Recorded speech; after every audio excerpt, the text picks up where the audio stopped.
Welcome back सुप्रभात news Chhattisgarh. चलिए देखते हैं छत्तीसगढ़ की 25 फटाफट बड़ी खबरों को। इससे पहले आप कौन से जिले से न्यूज को देख रहे हैं कमेंट में जरूर बताएं, साथ ही लाइक जरूर करें। किसानों के लिए बड़ी खुशखबरी, आज जारी होगी पीएम किसान की 23वीं किस्त।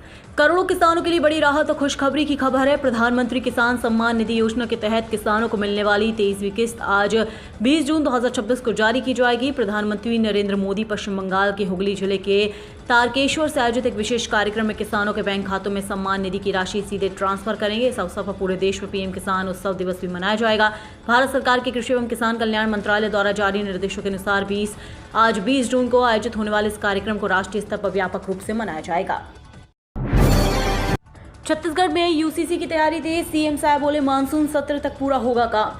छत्तीसगढ़ में समान नागरिक संहिता लागू करने के लिए सरकार ने अपनी तैयारी तेज कर दी है। मुख्यमंत्री विष्णुदेव साय ने साफ कर दिया है कि प्रदेश में यूनिफॉर्म सिविल कोड लागू किया जाना है। इसके लिए एक कमेटी भी बनाई गई है और अनुमान लगाया जा रहा है कि कमेटी मानसून सत्र तक अपना काम पूरा कर लेगी। सीएम साय के इस बयान के बाद प्रदेश भर में यूसीसी को लेकर चर्चा तेज हो गई है। उत्तराखंड में यूसीसी लागू होने के बाद अब छत्तीसगढ़ भी इस दिशा में आगे बढ़ता दिखाई दे रहा है।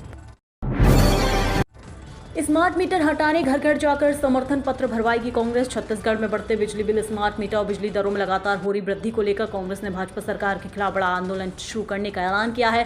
पार्टी ने तय किया है कि जुलाई में कार्यकर्ता घर घर जाकर स्मार्ट मीटर हटाने के समर्थन में लोगों से समर्थन पत्र भरवाएंगे। प्रदेश कांग्रेस अध्यक्ष दीपक बैज ने आरोप लगाया कि सरकार आम जनता पर आर्थिक बोझ बढ़ा रही है, जबकि उद्योगपतियों को लाभ पहुंचाने वाली नीतियों को बढ़ावा दिया जा रहा है। कांग्रेस ने इन सभी मुद्दों को लेकर आंदोलन का निर्णय लिया है। रायपुर के 25 केंद्रों में होगी नीट री एग्जाम, 9000 से अधिक कैंडिडेट्स होंगे शामिल। नीट यूजी 2026 की परीक्षा 21 जून को होगी। देशभर के साथ रायपुर में भी परीक्षा कराई जाएगी। जिला प्रशासन और INTA ने इसकी पूरी तैयारी कर ली है। इसको लेकर कलेक्टर गौरव सिंह की अध्यक्षता में कलेक्टोरेट में बैठक हुई। बैठक में सुरक्षा, ट्रैफिक, बिजली, मेडिकल सुविधा और परीक्षा से जुड़ी जरूरी व्यवस्थाओं पर चर्चा की गई। NTA के जिला नोडल अधिकारी और सिटी कोऑर्डिनेटर लक्ष्मी सिंह ने बताया कि रायपुर में इस बार कुल 25 परीक्षा केंद्र बनाए गए। 10,000 के करीब स्टूडेंट्स पेपर में शामिल हो सकते हैं। परीक्षा का समय दोपहर 2 बजे से शाम 5:15 बजे तक रहेगा। छत्तीसगढ़ के 29 लाख बच्चों के लिए गुड न्यूज, पहली से 8वीं तक सेंट्रल किचन से मिलेगी पौष्टिक भोजन। सरकारी स्कूल में पढ़ने वाले विद्यार्थियों के स्वास्थ्य और पोषण स्तर को सुधारने के लिए उन्हें गर्म भोजन देने के लिए कार्य योजना बनी है। प्रधानमंत्री पोषण शक्ति निर्माण योजना के तहत अब राज्य के 29 लाख से अधिक बच्चों को सेंट्रल किचन के माध्यम से तैयार गर्म और पौष्टिक भोजन परोसा जाएगा। गुरुवार को मंत्रालय में योजना की राज्य स्तरीय मॉनिटरिंग सह संचालन समिति की महत्वपूर्ण बैठक संपन्न हुई। जिला पंचायत CEO ने की योग दिवस की तैयारियों की समीक्षा। रायपुर में 21 जून को कृषि मंडप में आयोजन। अंतर्राष्ट्रीय योग दिवस 2026 के आयोजन को लेकर जिला पंचायत परिसर में समीक्षा बैठक आयोजित की गई। जिला पंचायत CEO कुमार विश्वरंजन ने जिला स्तरीय अधिकारियों के साथ तैयारियों की समीक्षा की और कार्यक्रम को सफल बनाने के लिए आवश्यक निर्देश दिए। इस साल 21 जून को इंदिरा गांधी कृषि विश्वविद्यालय परिसर स्थित कृषि मंडपम में मुख्य आयोजन होगा, जिसमें राज्यपाल रमेन डेका मुख्य अतिथि के रूप में शामिल होंगे। बैठक में बताया गया कि योग दिवस कार्यक्रम में स्कूल और विश्वविद्यालयों के विद्यार्थी सहित बड़ी संख्या में आम नागरिक भाग लेंगे।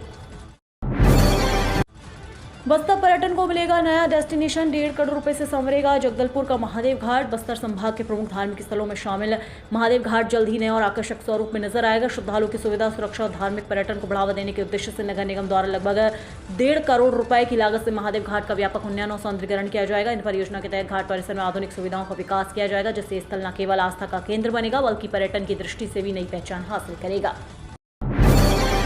जुलाई में साय सरकार का चिंतन शिविर, IIM में मंत्रियों को मिलेगा प्रशिक्षण। छत्तीसगढ़ की साय सरकार शासन प्रशासन को अधिक प्रभावी और परिणाममुखी बनाने की दिशा में एक और महत्वपूर्ण पहल करने जा रही है। जुलाई महीने में नवा रायपुर स्थित भारतीय प्रबंधन संस्थान में चिंतन शिविर 3.0 का आयोजन किया जाएगा। इस 2 दिवसीय शिविर में मुख्यमंत्री विष्णुदेव साय समेत राज्य मंत्रिपरिषद के सभी सदस्य शामिल होंगे। चिंतन शिविर का उद्देश्य मंत्रियों की कार्यप्रणाली को और अधिक दक्ष, आधुनिक और जन केंद्रित बनाना है। कार्यक्रम में प्रशासनिक प्रबंधन, नीति निर्माण, सुशासन, तकनीकी नवाचार, जनसेवा और विकास से जुड़े कई विषयों पर देश के प्रतिष्ठित विशेषज्ञ मंत्रियों को मार्गदर्शन देंगे। छत्तीसगढ़ के रेल यात्रियों के लिए खुशखबरी, अंबिकापुर गढ़वा रेल लाइन को मिली हरी झंडी। वर्षों से अंबिकापुर से रेल लाइन विस्तार की उठ रही मांग अब हकीकत के करीब पहुंच गई है। भारत सरकार के रेल मंत्रालय ने अंबिकापुर गढ़वा रोड नई रेल लाइन परियोजना को विशेष रेल परियोजना के रूप में भारत के राजपत्र में अधिसूचित कर दिया है। कुल 261.838 किलोमीटर लंबी इस परियोजना में रामानुजगंज से बरवाहाडीह लिंक को भी शामिल किया गया है। अधिसूचना जारी होने के साथ ही सरगुजा बलरामपुर से झारखंड तक रेल कनेक्टिविटी की उम्मीदें बढ़ गई हैं। रायपुर में ऑटो ई रिक्शा का नया ट्रैकिंग सिस्टम जुलाई से तय होंगे स्टॉपेज। राजधानी में अब ई रिक्शा और ऑटो संचालन को व्यवस्थित करने की बड़ी तैयारी शुरू हो गई है। शहर में संचालित हजारों ई रिक्शा चालकों को यूनिक आईडी और QR कोड जारी किए जाएंगे, जिससे वाहनों चालक की पूरी जानकारी एक क्लिक में सामने आ सकेगी।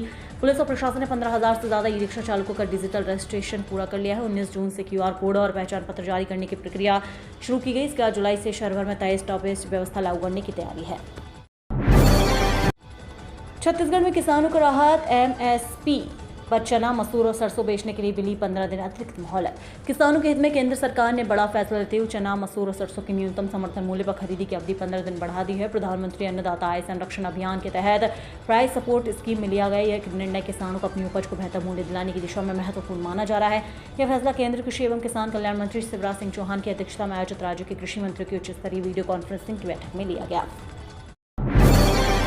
ट्रेनों में यात्रियों से कथित अवैध वसूली का वीडियो वायरल। सुरक्षा व्यवस्था पर उठे सवाल। बिलासपुर रेल मंडल से गुजरने वाली ट्रेनों में किन्नरों द्वारा कथित अवैध वसूली और यात्रियों से अभद्र व्यवहार का मामला एक बार फिर चर्चा में है।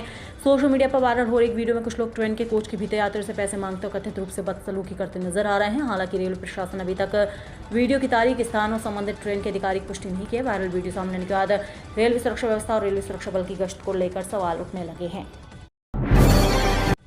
बलौदाबाजार हिंसा मामला में राज्य सरकार को सुप्रीम कोर्ट का नोटिस, जवाब पेश करने के दिए निर्देश। बलौदाबाजार हिंसा मामले में सुप्रीम कोर्ट ने छत्तीसगढ़ सरकार को नोटिस जारी कर जवाब पेश करने के निर्देश दिए हैं। इसके बाद अगली सुनवाई 17 जुलाई की तय की गई। आपको बता दें कि इस मामले में आरोपी की छत्तीसगढ़ हाईकोर्ट से जमानत याचिका खारिज होने के बाद आरोपी अजय यादव ने सुप्रीम कोर्ट में जमानत याचिका दायर की थी, जिस पर शीर्ष अदालत ने राज्य सरकार को नोटिस जारी कर जवाब मांगा है। आपको बता दें, बलौदाबाजार हिंसा और आगजनी मामले में छत्तीसगढ़ हाईकोर्ट के जस्टिस नरेंद्र कुमार व्यास की सिंगल बेंच ने 19 मई 2026 को आवेदकों की जमानत याचिकाओं को खारिज कर दिया था। खाद्य संकट पर किसानों का फूटा गुस्सा, चक्का जाम कर प्रशासन के खिलाफ किया प्रदर्शन। खरीफ सीजन की शुरुआत के साथ ही क्षेत्र में खाद्य संकट गहराने लगा है। यूरिया और DAP खाद की कमी से परेशान किसानों का आक्रोश ग्राम पैली मेठा में देखने को मिला, जहां बड़ी संख्या में किसानों ने सड़क पर उतरकर चक्का जाम किया और प्रशासन के खिलाफ विरोध प्रदर्शन किया। किसानों का कहना है कि बुआई का महत्वपूर्ण समय चल रहा है, लेकिन पर्याप्त मात्रा में खाद उपलब्ध नहीं होने के कारण खेती किसानी का कार्य प्रभावित हो रहा है। किसानों ने आरोप लगाया कि खाद्य वितरण केंद्रों में लगातार कमी बनी हुई है, जिससे उन्हें बार बार चक्कर लगाने पड़ रहे हैं और समय पर कृषि कार्य पूरा करने में दिक्कतों का सामना करना पड़ रहा है। मुख्यमंत्री विष्णुदेव साय की दूरदर्शी पहल सुग्घर छत्तीसगढ़ अभियान से सुशासन का लाभ पहुंचेगा हर परिवार तक। मुख्यमंत्री विष्णुदेव साय के नेतृत्व में छत्तीसगढ़ सरकार सुशासन को जन जन तक पहुंचाने और प्रत्येक पात्र परिवार को शासन की योजनाओं का लाभ सुनिश्चित करने की दिशा में एक महत्वपूर्ण कदम उठाने जा रही है। इसी उद्देश्य से राज्य शासन द्वारा सुग्घर छत्तीसगढ़ अभियान प्रारंभ किया जा रहा है। यह अभियान प्रदेश के 23 जिलों में 31 प्रमुख हितग्राही मूलक योजना के संतृप्तिकरण का व्यापक कार्यक्रम होगा, जिसके माध्यम से योजना की पहुंच, प्रभावशीलता और पारदर्शिता को नई मजबूती मिलेगी। मासूमों के भविष्य पर ताला, सुबह 7 बजे खुलने वाले आंगनबाड़ी केंद्रों में मिली भारी लापरवाही।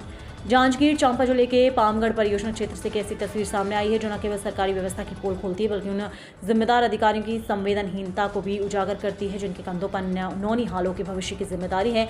एक तरफ जिला कलेक्टर लगातार निरीक्षण कर आंगनबाड़ी केंद्रों को समय पर संचालित करने के निर्देश दे रहा है, दूसरी तरफ पामगढ़ परियोजना क्षेत्र में सुबह 7 बजे खुलने वाले आंगनबाड़ी केंद्रों में घंटों तक ताले लटके रहते हैं। मासूम बच्चे केंद्र के बाहर इंतजार करते हैं, भूख से बिलखते हैं और शिक्षा और पोषण की आस लगाए बैठे रहते हैं। रेल यात्रियों को बड़ा झटका, छत्तीसगढ़ से गुजरने वाली 10 ट्रेनें रद्द। छत्तीसगढ़ के रेल यात्रियों के लिए महत्वपूर्ण खबर है। दक्षिण पूर्व मध्य रेलवे के बिलासपुर मंडल में चल रहे रेल इंफ्रास्ट्रक्चर विस्तार कार्य के कारण 22 जून से 3 जुलाई तक कई ट्रेनों का संचालन प्रभावित रहेगा। रेलवे ने बिलासपुर चांपा चौथी लाइन परियोजना और जांजगीर नेला स्टेशन पर ऑटो सिग्नलिंग व चौथी लाइन कनेक्टिविटी कार्य के चलते 10 ट्रेनों को रद्द करने का निर्णय लिया। इस दौरान हजारों यात्रियों को यात्रा योजनाओं में बदलाव करना पड़ सकता है। रेलवे प्रशासन ने यात्रियों से यात्रा शुरू करने से पहले ट्रेनों की स्थिति की जानकारी लेने की अपील की है।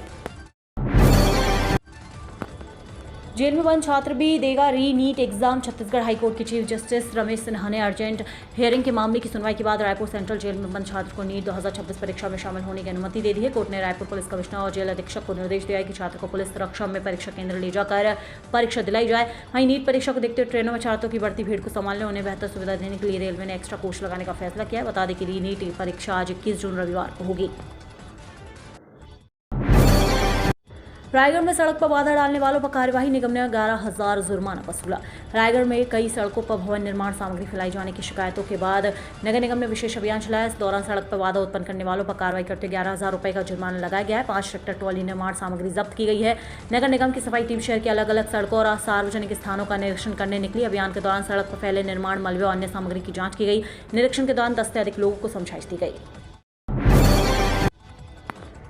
4.7 लाख कर्मचारियों के लिए छत्तीसगढ़ सरकार का बड़ा फैसला। राज्य सरकार ने शासकीय कर्मचारियों के वेतन संबंधी नियम में बड़ा बदलाव करते हुए करीब 4.7 लाख कर्मचारियों को क्रमोन्नति वेतनमान और समयमान वेतनमान में से किसी एक का चयन करने का अवसर दिया है। सामान्य प्रशासन विभाग द्वारा जारी आदेश के अनुसार 31 मार्च 2026 तक नियुक्त सभी कर्मचारियों को 9 जुलाई 2026 तक अपना विकल्प प्रस्तुत करना होगा। विभाग ने साफ किया है कि निर्धारित समय सीमा के भीतर विकल्प नहीं देने वाले कर्मचारियों को स्वतः क्रमोन्नति योजना के अंतर्गत माना जाएगा। कर्मचारी द्वारा चुना गया विकल्प अंतिम होगा और भविष्य में इसमें किसी प्रकार का संशोधन नहीं किया जा सकेगा।